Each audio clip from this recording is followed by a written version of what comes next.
মইতো কোনো প্ৰতিশ্ৰুতি ভংগও কৰা নাই বা কোনো প্ৰতিশ্ৰুতি মানে পৰা আঁতৰিও অহা নাই। যি প্ৰতিশ্ৰুতি আছিলে যে আমি সকলো দলে একেলগতে নিৰ্বাচন খেলিম, সেই কথা এতিয়াও আছে, আগতেও আছিলে আৰু ভৱিষ্যতেও থাকিব। 2026 চন আপোনালোকে যোনেই যি নকওক লাগিলে হিমন্ত বিশ্ব শৰ্মাক আমি শাসনৰ পৰা আঁতৰাব লাগিব। বিজেপি আমাৰ দেশখন সৰ্বনাশ কৰি দিব খুজিছে, এই দলটোক আমি শাসনৰ পৰা আঁতৰাব লাগিব আৰু আমি সকলো বিৰোধী দলে ঐক্যবদ্ধ হৈ খেলিমেই। গতিকে এইটো বিষয়ক লৈ কথা পাতি একো লাভ নাই। সেই বিষয়টো সদায় আমি বুজাবুজিৰ মাজত আছো, সদায় পৰিয়ালৰ মাজত আছো, এইবিলাকক লৈ কথা পাতি লওঁ। আকৌ মই দিল্লীত আছিলো, আপোনালোকে দেখিছে, বম্বেত আছিলো, বেলেগ বেলেগ ষ্টেটত আছিলো।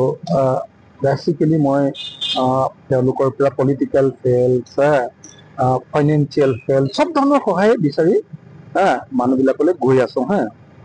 ইলেকশ্যন খেলিবৰ কাৰণেতো পইচাও লাগিব ন, তাৰ কাৰণে চাৰিওফালৰ পৰা গৈ আছো আৰু চবেই মোক সহায় কৰাৰ প্ৰতিশ্ৰুতি দিছে।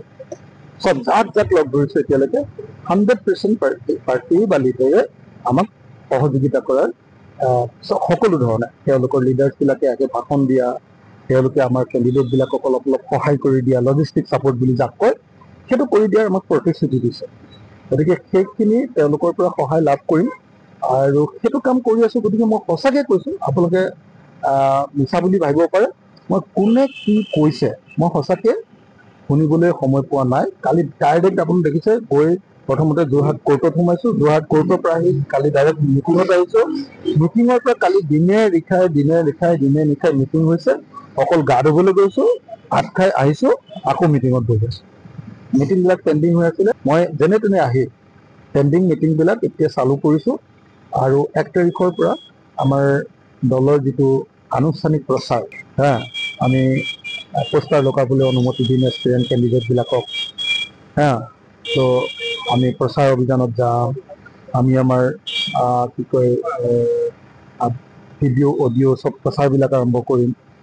এই যিটো আৰম্ভ কৰিম, তাৰ কাৰণে দিনে ৰাতিয়ে ইমান বেছি মিটিং হৈছে, এতিয়া একো কথা ভাবিব পৰা নাই। মোৰ মূৰটো কাম নকৰা হৈ গৈছে, ইমান মিটিং, মানে টোপনি খতি মানে এলায়েন্স হোৱাটো 100% খাটাং। পৃথিৱীৰ কোনেও এলায়েন্সৰ বিৰুদ্ধে কোৱা নাই, কোনেও নকয় আৰু সকলোৱে জানে যে এলায়েন্সৰ জৰিয়তে আমি বিজেপিক পৰাভূত কৰিব পাৰিম, আমি পৰাভূত